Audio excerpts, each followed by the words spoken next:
찬양하면 뭐든지 다 이루어져요. 찬양하면 팀장님도 보이고. 네, 감사합니다.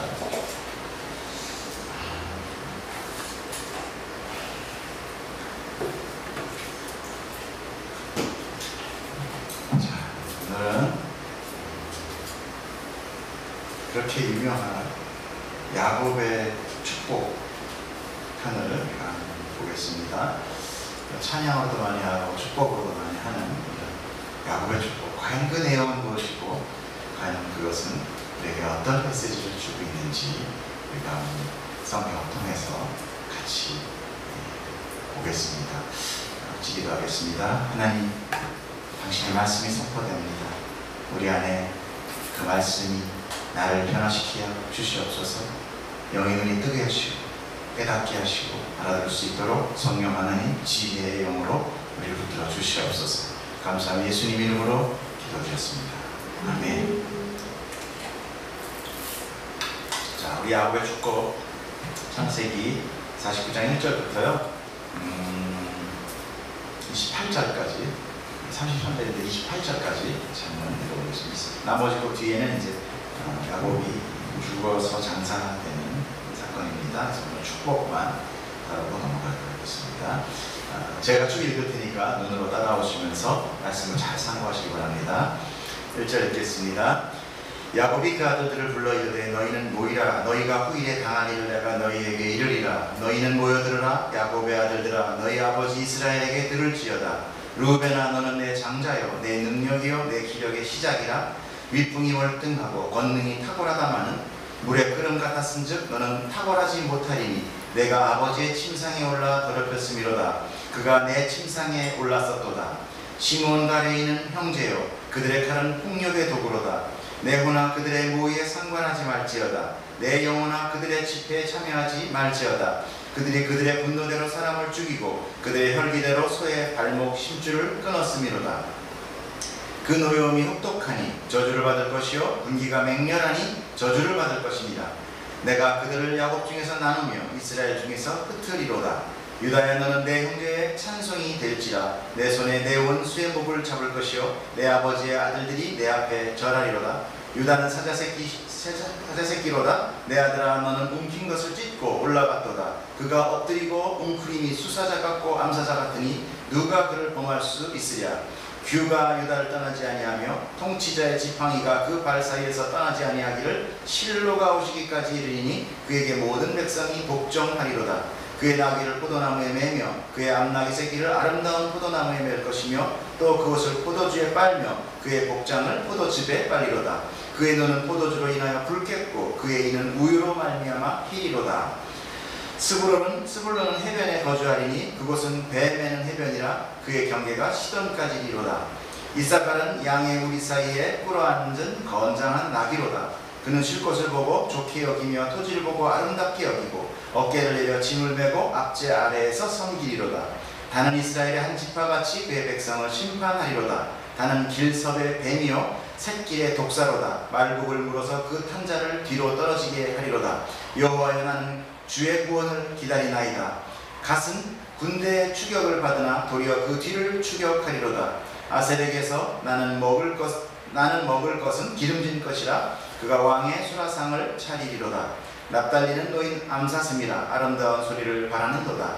요셉은 무성한 가지 곧 샘 곁에 무성한 가지라. 그 가지가 담을 넘었도다. 활 쏘는 자가 그를 학대하며 격계심을 가지고 그를 쏘았으나 요셉의 발은 도리어 굳세며 그의 팔은 힘이 있으니 이는 야곱의 전능자 이스라엘의 반석인 목자의 손을 힘입으니라. 내 아버지의 하나님께로 말미암나니 그가 너를 도우실 것이요 전능자로 말미암나니 그가 내게 복을 주실 것이라. 위로 하늘의 복과 아래로 깊은 샘의 복과 젖먹이는 복과 태의 복이 이로다. 내 아버지의 축복이 내 선조의 축복보다 나아서 영원한 산이 한없이 같이 이 축복이 요셉의 머리로 돌아오며 그 형제 중 뛰어난 자의 정수리로 돌아오리로다. 베냐민은 물어뜯는 일이라. 아침에는 빼앗은 것을 먹고 저녁에는 움킨 것을 나누리로다. 이들은 이스라엘의 12지파라. 이와 같이 그들의 아버지가 그들에게 말하고 그들에게 축복하였으니 곧 그들 각 사람의 분량대로 축복하였더라. 아멘. 야곱 축복을 잘 들으셨죠? 네, 각 12명의 아들들에게 일일이 다 축복을 합니다. 자, 1절 보겠습니다. 야곱이 그 아들을 불러 이르되 너희는 모이라. 너희가 후일에 당할 일을 내가 너희에게 이르리라. 너희는 모여 들으라. 야곱의 아들들아 너희 아버지 이스라엘에게 들을지어다 라고 1절 2절이 이야기합니다. 야곱은 아들들을 불러 모으죠. 그리고 그들에게 후일에 당할 일을 알려주겠다라고 이야기합니다. 선포하는 거예요. 야곱의 아들들아 모여라 하지만 막상 선포하는 사람은 이스라엘입니다. 야곱이 아니고. 결국 아버지 야곱의 이야기가 아니라 이스라엘, 즉 하나님이 주신 이름으로서 민족의 족장으로 지금 이야기를 하고 있는 거예요. 그래서 우리가 이 이야기를 문자 그대로 받아들이면 굉장히 어려워요. 이 이야기 맨 끝에 28절에 보면 그들에게 축복하였다고 설명해요. 과연 오늘 이스라엘의 야곱의 아들 12명에게 축복한 내용이 정말 축복인지 한번 잘 살펴보면 좋겠어요. 특별히 후일이라는 얘기는 지금부터 애굽에서의 후일이라기보다는 가나안에 입성한 이후에를 예언하고 있는 거라고 생각하면 더 이해가 더 쉽습니다. 자, 첫 번째는 루벤이었죠. 그러나 그 축복은 루벤 개인뿐 아니라 향후 그의 후손인 루벤 지파에 대해서 지금 선포하고 있는 것입니다. 그러니까 지금 이거를 야곱의 아버지와 그 12명의 개인적인 축복이라고 생각하지 마시고 이스라엘 족장으로서 12지파를 축복한다라고 생각하시면 훨씬 이 이야기가 우리가 더 이해하기가 편합니다. 3절 보면 루벤아 너는 내 장자여 내 능력이요 내 기력의 시작이라 위풍이 월등하고 권능이 탁월하다마는. 자, 장자로서 기력의 시작이 모든 장자의 기력은 시작입니다. 우리 형이 있죠. 아주 뭐든지 맏아들에 대한 어떤 우리 기력의 시작이죠. 위풍도 월등하고 권능도 뛰어내요. 루벤은 굉장히 권능이 뛰어난 사람이었습니다. 근데 4절에 보여요. 물의 끓음 같았은즉 너는 탁월하지 못하리니 내가 아버지의 침상에 올라 더럽혔음이로다. 그가 내 침상에 올랐었도다. 루벤은 야곱의 장자입니다. 레아와의 사이에서 처음 태어난 야곱의 장자. 그는 장자로서 들에서 아버지를 돕고 또 장성하여서는 대신 양을 치는 성실한 아들이었어요. 루벤은 또한 마음도 긍휼함이 있어서 요셉이 형들에게 잡혀가지고 있을 그런 상황에서도 이 아이의 목숨을 해치지 말라고 형제들을 독려했습니다. 후에 요셉이 유다의 선동에 의하여 이스마엘 사람들 손에 팔려간 것을 안 후에 가슴을 치고 통곡하였던 책임감도 있는 큰 아들이었어요. 그러나 그의 큰 잘못은 바로 라헬의 여종인 빌하. 라헬의 여종인 빌하. 그녀는 아버지 야곱의 첩이었어요. 빌하가 라헬이 줬어요. 자기가 애를 못 낳기 때문에 자기 첩을 줬어요. 그리고 형제 단과 납달리의 엄마예요. 남의 여자도 아니라 자기 형제의 엄마란 말이에요. 그런 엄마를 루벤은 겁탈하는 사건을 나타납니다. 창세기 35장 22절 거기 보면은 루벤이 아버지 빌하와 같이 동침하였다라고 나오는데 실질적으로 동침하였다고 나오지만 표준 세번역 히브리 말에 의하면 그것은 겁탈이라고. 그러니까 둘이서 이렇게 간통한 게 아니라 겁탈한 거예요. 그리고 31절은 야곱은 그 사건을 듣고 알았다라고 얘기합니다. 근데 참 야곱으로서는 아버지로서는 얼마나 비통한 마음이 들겠어요. 비참하죠. 자, 루벤 지파는 이런 장자의 핏줄로서 능력과 기력이 왕성하고 위풍과 권능이 있지만 그러나 조급하고 정욕적이고 충동적인 성향 때문에 장자로서의 자격이 박탈되죠. 그로 인하여 그 지파 역시도 장자로서의 어떤 그런 능력과 기력이 있음에도 불구하고 그런 것들을 발휘해서 나가지 못합니다. 이것은 어떻게 보면은 그 사람마다의 성향이라고 얘기할 수도 있겠죠. 너는 내가 지니고 있는 기력과 능력이 탁월함에도 그 성전을 다스리지 못한다면 그 모든 것이 그 탁월함으로 인한 열매를 얻지 못할 것이다 라는 이야기. 실제 르우벤 지파는 이 예언적인 축복으로 인하여 성경 내내 어떤 사사도, 어떤 선지자도, 어떤 왕도, 어떤 지도자도 전혀 나오지 않습니다. 르우벤 지파만. 명성을 떨치거나 유명한 자가 단 한 명도 없습니다. 자, 5절을 보겠습니다. 시므온과 레위는 형제여, 그들의 칼은 폭력의 도구로다. 내 호나 그들의 모의에 상관하지 말지어다. 내 영광아 그들의 집회에 참여하지 말지어다. 그들이 그들의 분노대로 사람을 죽이고 그들의 혈기대로 소의 발목 힘줄을 끊었음이로다. 그 노여움이 혹독하니 저주를 받을 것이요 분기가 맹렬하니 저주를 받을 것이라. 내가 그들을 야곱 중에서 나누며 이스라엘 중에서 흩으리로다. 점점 읽을수록 이게 축복인지 이제 아예 그냥 까놓고 저주래요. 또 우리가 또 무슨 복선이 있고 하나님의 뜻과 마음은 뭔지 일단 아무튼 쭉 보겠습니다. 자, 시므온과 레위는 막내 동생, 여동생 디나의 강간 사건, 세겜에 있는 세겜의 족장에서 강간 사건을 통해서 굉장히 다혈적이며 잔인한 성향을 그대로 보여줍니다. 살아있는 자의 가장 나약한 그들에게 세겜 족장한테 가서 뭐라고 하냐면, 좋아, 우리 디나 줄게. 그러나 우리는 할례를 받는 민족이거든. 그러니까 너네도 할례 이런단 말이에요. 그래갖고 남자들에게 성기에 그 쉽게 썩컴 수술하는 거나 거의 같아요. 그리고 할례를 하고 3일째 되는 날이 가장 아파요. 저는 사실 안 해봐서 몰라요. 근데 한 사람들은 아주 죽건데 그냥 군대에서도 하는 거 보면은 이런 얘기에서 하면 안 되죠. 군대에서 또 썩컴을 해요. 다 커서도. 그러면 막 플라스틱 바가지로 덮어놔요. 아무도 못 맞히게. 애기들은 이렇게 종이컵 덮어놓죠. 3일째 된 날은 거의 죽습니다. 열도 오르고 생사를 잘라놨습니다. 그 가장 아프고 꼼짝 못할 때, 그때 모든 남자, 그 세겜족의 모든 남자들의 목을 다 뺍니다. 그곳에 있는 짐승들의 발목 힘줄까지 다 잘라요. 그리고 그 세겜 지역을 약탈해요. 그로 인해서 야곱은 주변 부족들의 반감과 보복을 두려워하여 부랴부랴 가족들을 데리고 예전에 하나님을 만났던 베델로 도망치듯 피해야만 했습니다. 야곱은 그들에게 그 노염으로 저주를 받을 것이라고 이야기를 하는 것일까요? 개인적인 한풀이를 하는 걸까요? 자, 어찌됐든 그 내용은 저주를 받을 것이고 그 야곱 중에서 나누며 이스라엘 중에서 흩어버린다라고 이야기합니다. 실제 레위는요, 출애굽한 이후에 제사장 직분을 받게 됩니다. 레위 지파는 그렇게 제사장 지파를 맡기 때문에 지파 공동체를 형성하지 못해요. 11지파로 각자에 나눠서 제사장들이 돼버려요. 흩어져 버리는 거예요. 각 지파로. 무슨 얘기인지 아시겠죠? 다 파송된단 말이에요. 그래서 유다의 레위족, 베냐민의 레위족, 이렇게 다 그 지파 안에 레위족이 있어요. 그리고 시므온 지파 역시 출애굽 시에는 늘어났던 인구가 가나안 입성 때 절반 이하로 줄어듭니다.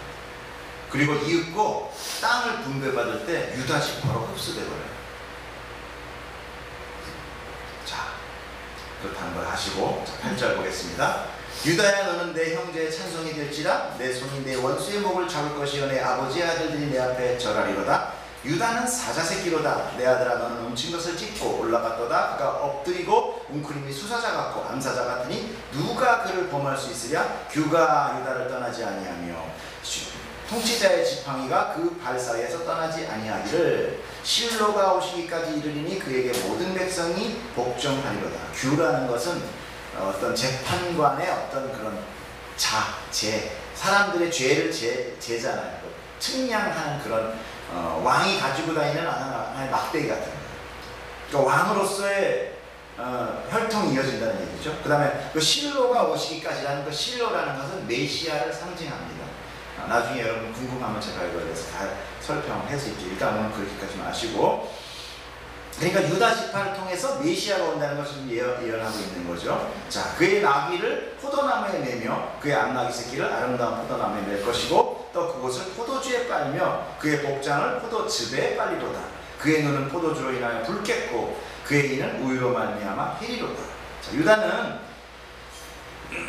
요셉을 이스마엘 사람에게 팔아버린 주동자가 됩니다. 그래서 이제 성경은 그 이야기, 요셉을 팔은 이야기 바로 뒤에 무슨 얘기가 나와요? 유다와 다말 이야기가 나와요. 아마도 그 일로 인하여 유다는 큰아들과 둘째 아들이 죽는 저주를 받게 된 것 같아요. 큰아들 엘은 하나님께 악했다고요. 근데 하나님한테 어떻게 악했길래 바로 죽여버려요. 성경에 그렇게 바로 죽이는 경우가 많지 않거든요. 무엇이 구체적으로 악한지는 모르지만 죽어버리고 둘째 오난인 그 엘의 형수 즉 다말을 취하는 그런 형수 취사자의 제도를 수행함에 있어서 형수한테 들어가지만 형수가 수퇴하지 못하게 함으로 인해서 자기가 그 형의 유산까지 다 가지라는 악함을 드러냅니다. 무슨 얘기인지 아시겠죠? 형이 자식을 낳으면 형은 죽었으니까 그 재산이 자기한테 돌아갈 건데 형의 아들한테 유산이 분배되니까. 자, 하나님은 그 악함을 보고 그도 죽이십니다. 그러자 유다는 당황하며 다말을 아들 잡아먹는 귀신으로 생각하고 막내 셀라를 감춥니다. 그런데 그것은 유다의 생각이라기보다는 하나님의 계획이었어요. 막내 아들 셀라라는 그 이름의 그 셀라가 참 그런 아주 오묘한 뜻을 가지고 있습니다. 성경에는 보면은 그 사람의 이름을 통하여 우리가 어떤 상황을 파악하는 데 굉장히 많은 도움을 주거든요. 자, 막내 셀라의 이름의 뜻은 셀라는 어떤 물건을 달다, 재다, 측량하다라는 거예요. 그러니까 하나님은 지금 이것들을 지금 측량하고 있는 의미고, 셀라의 이름은 결국적으로 뭐냐면 주의 깊게 재고하고 검토하라라는 뜻의 의미가 포함되어 있어요. 또 시편에는 셀라라는 말이 들어가죠. 뭐뭐 했습니다 셀라 이렇게 들어가죠. 그것은 멈추고 들으라라는 의미예요. 약간 우리가 그 시에 나오는 그 가군가치로 후렴구로도 사용을 하지만 그 안의 내용은 멈추고 들으라라는 의미입니다. 이 말은 셀라라는 이름을 통해서 유다에게 어떤 메시지를 전달하고자 하는 것을 볼 수가 있어요. 그것은 유다의 정욕으로 치다름과 그 패기와 지혜를 멈추고 다시 재고하라라는 의미로 전달하고 싶은 성경의 내용이라고 할 수 있습니다. 결국 하나님은 셀라를 통해 유다의 맏아들의 장자를 이렇게 장자의 명분을 이어가는 것을 허락하지 않고 그 막내 셀라를 통해서 다말이 아들을 낳는 걸 허락하지 않고 그냥 바로 다시 유다의 자식으로, 그러니까 며느리와 시아버지의 자식이니까 어떻게 돼요? 이게 계보가 어떻게 됩니까? 아버지 쪽이니까 그 아들의 반열이 되는 거죠. 큰아들 죽은 엘의 반열에 대신 들어가는 그 반열을 허락하시는 거예요. 즉 장자 엘은 제외되고 새롭게 다말을 통해서 유다의 장자의 분깃이 이어지어 그 계보를 통해서 다윗이 탄생하고 메시아가 탄생되는 거예요. 그것은 인간의 장자권이나 지혜나 능력이 아닌 과부의 처절한 자식에 대한 갈망과 목숨 건 희생, 창녀로서 낮아지잖아요. 걸리면 죽는 거예요.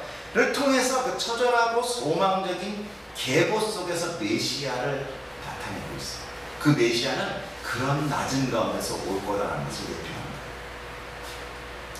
자, 이제 유다는 왕권의 혈통이 주어집니다. 규가 그에 함께 한다고 그랬죠. 왕권의 권능과 권세는 마치 동물의 왕인 사자와 비유가 되어 사자가 먹이를 취할 때는 그 어느 것도 근접하지 못합니다. 하나님께서 메시아를 이 세상의 왕으로 계획하심을 방해하는 것은 그 어떤 것도 없다라는 거예요. 그 일은 꼭 이루실 것이고 이루셨고 완성될 것이기 때문입니다. 유다는 가뭄으로 인한 어려움 가운데 자기 식량을 구하러 애굽 땅으로 가죠. 그때 요셉이 하는 그런 시험에 야곱에게 자기 자식을 내어놓고 자기 목숨을 내어놓는 그런 대속의 상황을 실현합니다. 그러므로 인하여 유다가 축복을 받게 되는 거예요. 그러므로 인하여 유다의 혈통에 메시아가 오는 그 혈통으로 상승하게 됩니다. 르우벤은 기각되고 요셉으로 넘어갔다가 유다로 오게 됩니다. 자, 포도나무에 나귀를 메고 뭐 이런 얘기들이 나오죠. 포도주에 옷을 빨고 이런 내용은 풍요로운 것을 해요. 보통 나귀는 잡목에다 맵니다. 왜냐하면 나귀가 그 나무 껍질이나 열매를 뜯어 먹어요. 이게 갉아서 먹는다는 거예요. 그렇기 때문에 잡목에다 매는데 이 유다의 지방에는 포도나무가 잡목같이 많다라는 거예요. 그러니까 잡목에 포도나무에 나귀가 메어진다는 뜻이고, 마찬가지로 포도주에 옷을 빤다는 것도 사막지역에서 포도주는 아주 귀한 거예요. 물, 음료 대신에 할 수도 있고 모든 축복과 잔치에 상징적으로 들어가는 것이 굉장히 귀한 거예요. 그런 귀한 포도주가 흔한 그들의 물같이 빨래로도 사용한다는 상징적인 이야기예요. 그리고 우유를 하도 먹어서 이빨 희하게 됩니다. 자, 유다 지파에게 주어지는 왕권과 풍요로움과 그 지파가 왕성하게 될 것을 지금 축복합니다. 이런 건 정말 축복같죠.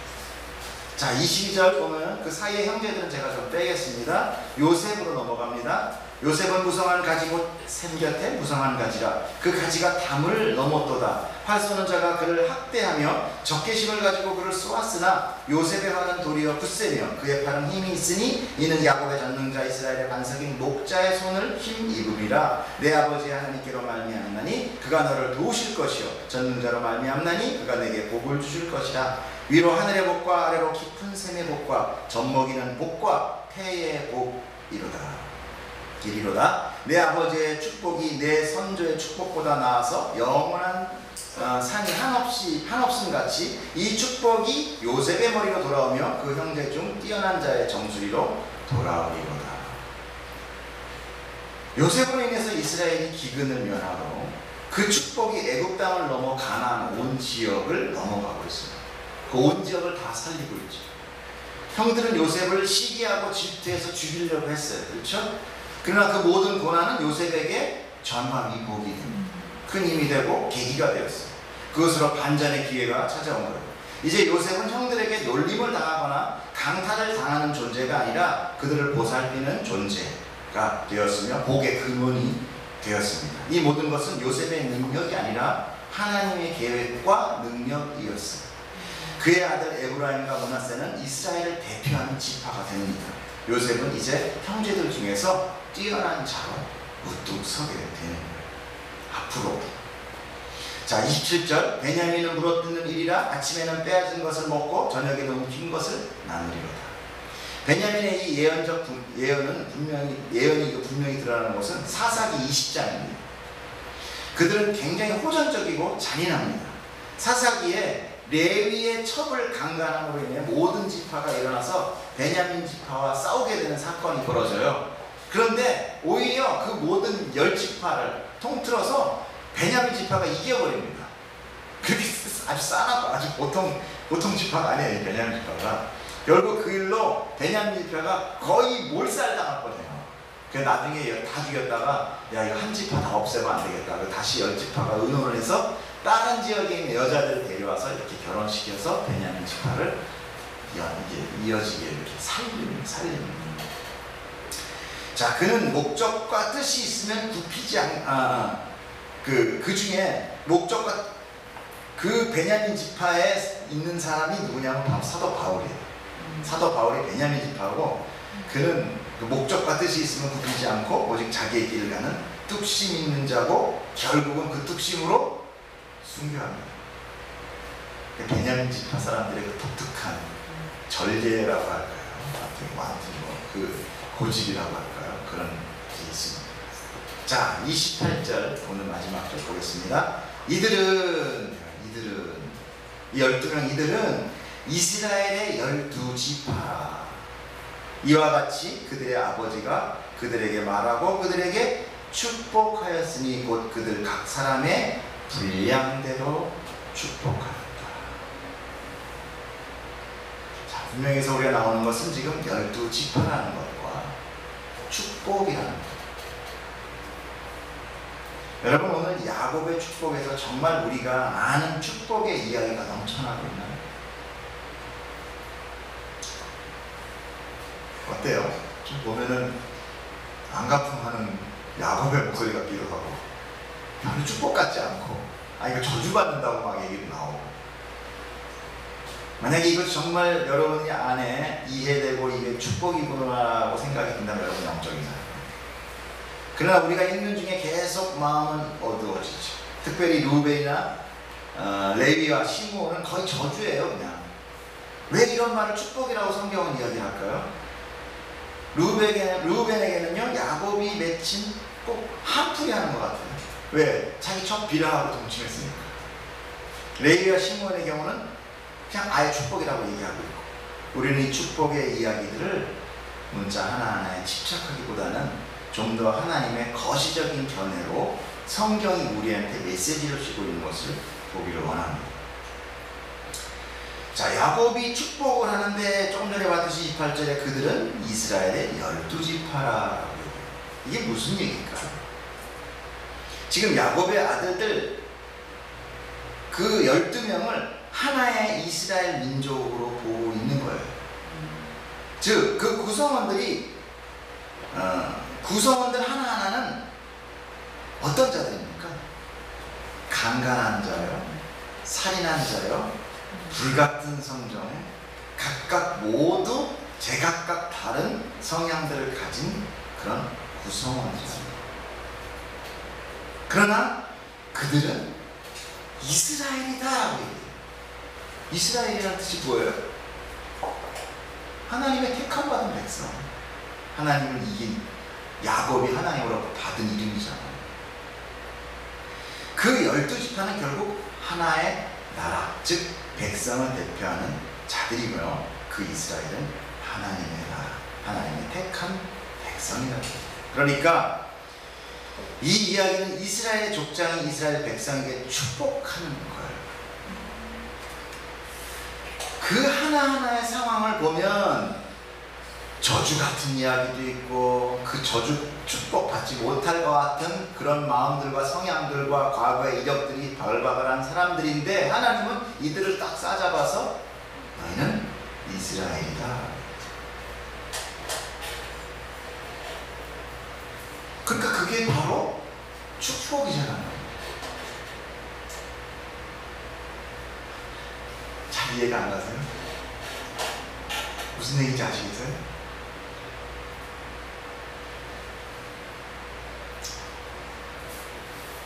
투망에 광어 3마리에 옆에 잡곡이 여러 마리 있는데, 그냥 어떤 사람이 딱 이 안에 있는 건 전부 광어야 라고 얘기한 거랑 똑같다. 만약에 만약에 이 이스라엘 안에 있는 구성원들이 정말 다 거룩한 자라면요, 그 우리 마음 얼마나 보고 그 좁은 문을 통과해서 우리가 선택받기란 불가능하잖아요. 근데 우리는 최소한 내 아버지 첩은 강간하지 않잖아요. 나의 이익을 위해서 이웃을 목을 땁니까? 잘 생각해보세요. 왜 하나님은 이 르벤 사건, 이런 사건들을 야곱 다시 들먹이면서 그걸 축복 안에다 넣고 있는 거예요. 하나님의 백성은 우리가 생각하는 지고지순하고 깨끗하고 거룩한 예수님 같은 사람들만 다 들어있는 것이 아니라, 물론 우리가 완성되면 그렇게 되겠지만, 우리의 구원은 하나님이 우리의 성장과 그런 사건을 다 덮고 나아가는 축복이라는 거예요. 그래서 야곱의 축복이에요. 이게. 죄를 다 덮고 은혜를 칭해 주듯이. 그렇죠. 여러분, 이 축복이 우리 안에 축복으로 다가와야 돼요. 와야 돼요라고 제가 의무로 얘기할 수가 없지만, 느껴지면 그건 정말 여러분들 은혜 아닙니까? 줄 세워놓고 여기서 성적, 인생 성적 90점 이상만 옆으로 왼쪽으로. 그런다면 나는 그냥 거기가 생각 안 해도 하지 말아야 되잖아요. 갈 수 없는 사람을 선택해 주셨기 때문에 그게 은혜고 축복이에요. 그러니까 지금 이스라엘이라고 하는 영적인 이스라엘, 그 이스라엘 안에 지금 야곱이 그 아들들을 다 축복을 하면서 있는데 나오는 얘기들은 다 뭐예요? 저주 같은 이야기들이에요. 그러니까 그게 저주가 아닙니다.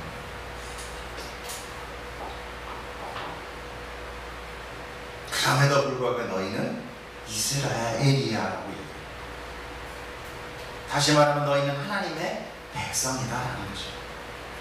하나님의 백성이며 축복받은 자들이다라는 것을 지금 선포하고 있는 거예요. 야곱이 지금 선포하는 거예요. 너 나 비라랑 침침했지? 알고 있어. 너희들 그렇게 잔인했지? 야, 너희는 잔인한 데는 사람들이 모이지 말지어다. 너희들은 저주를 받을 거야. 다 얘기해놓고 너희들 이스라엘이야. 그 구약의 이스라엘은 신약으로 넘어가면서 뭐가 됩니까? 결국 회가 되죠. 그러니까 그들은 바로 우리가 뭐라고 해요? 성도라고 하죠. 우리는 삐뚤어지고 다혈질이고 이기주의고 급하고 잔인하기도 하고 이 모든 수만 가지 성향을 가진 우리예요. 결국 이 구원의 대상이 아닌 것 같은 우리, 그런 우리를 구원하셔서 당신의 백성으로 삼으셨다. 그렇기 때문에 이것이 축복이 되는 거예요. 만약 축복 속에 저주 같은 훈계가 있다 하더라도 그게 저주입니까? 예를 들어서 우리가 부모가 자식한테 너 다시 한 번만 그러면 내가 너 쫓겨내버릴 거야, 너 매를 때릴 거야 라고 얘기한다고 해서 그 이야기가 저주냐고요? 그건 저주가 아닙니다. 그건 내 자식을 사랑하는 축복이에요. 오히려 곁길로 가고 있는 아이를 보고 잘한다 잘 될 거야 이게 뭐예요? 이게 저주예요.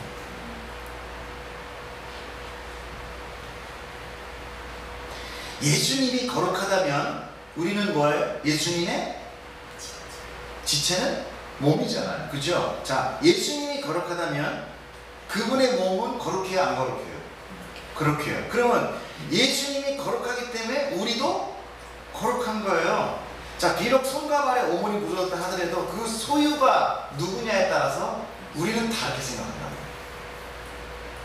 따라서 이 손은 선생님의 손이냐, 아버지의 손이냐, 사업가의 손이냐, 도둑놈의 손이냐, 또 살인자의 손이냐, 파람치범의 손이냐에 따라서 그 손이 아무리 더럽고 해도 선생님 손은 선생님 손, 아버지 손은 아버지 손인 거고, 아무리 깨끗해 금반지를 껴도 살인자의 손은 살인자의 손인 거예요.